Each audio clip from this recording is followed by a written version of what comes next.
يقول واحد من الأعراب،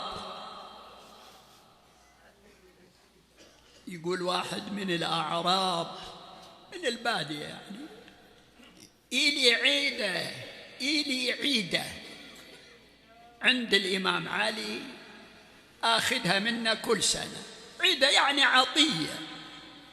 عطية سنوية، كل سنة أجيله ويعطيني. يقول كانت لي عيدة عند علي عليه السلام آخذها منا كل سنة.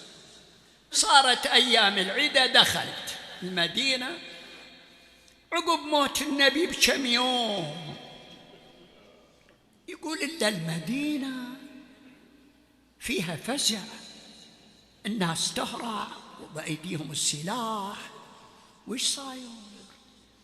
اللي نعرف النبي توفي والخلافة صارت في يد من صارت في يده وانتهى المشكلة. بعد وش اللي حاصل؟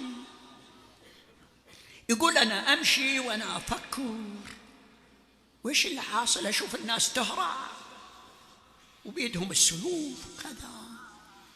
شوية للأمة من الرجال جايين، جيت أتقرب من اللمة باشوف وش عندهم، ولا في وسطهم رجل مكشوف الراس، الحبل في عنقه،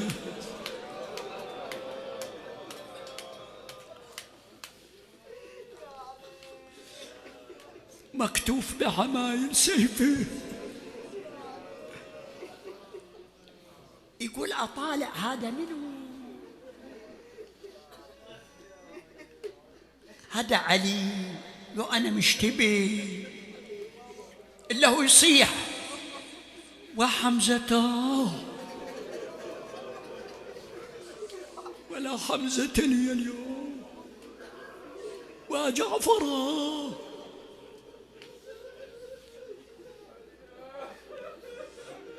يقول عرفت، صار معلوم أنه علي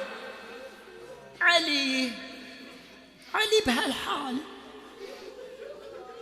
قال عباب خيبر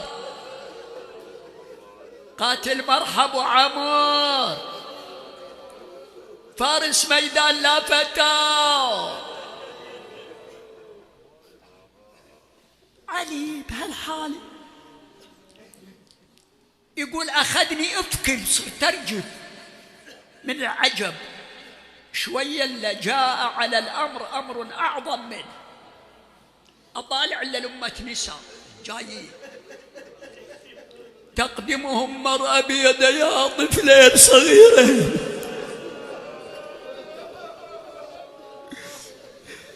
اللي تصرخ ومن خلفها النساء خلوا ابن عمي.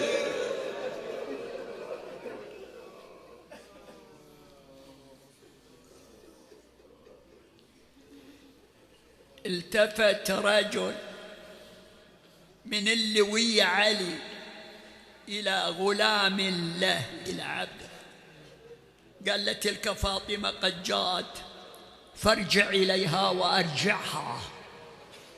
قال له زين لو أبت ترجع، قال له ضربها.